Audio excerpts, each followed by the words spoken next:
Hey, Bob Filka here for the Friday Finish the week of January 20th, brought to you by our partners at DTE Energy.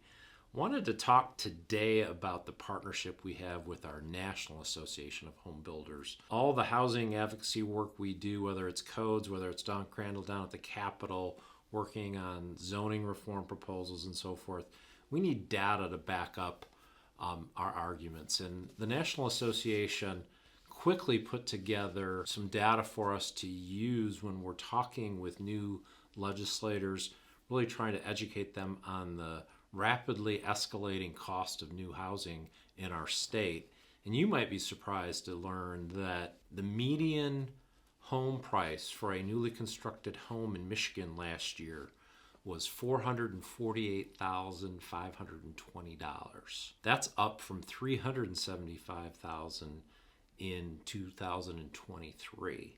And I can tell you just 5 years ago, that number was more like $275,000. So that rapid escalation is obviously something we're working to try and get some policy relief to help turn the tide the other way in Michigan, or at least to flatten out that rapidly escalating price increase. So you can see the link below to access this information.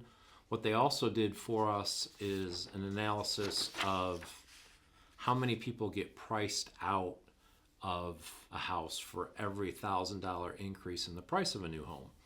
And we can tell you that for every $1,000 price increase, we're pricing out approximately 3,200 families from being able to afford that house.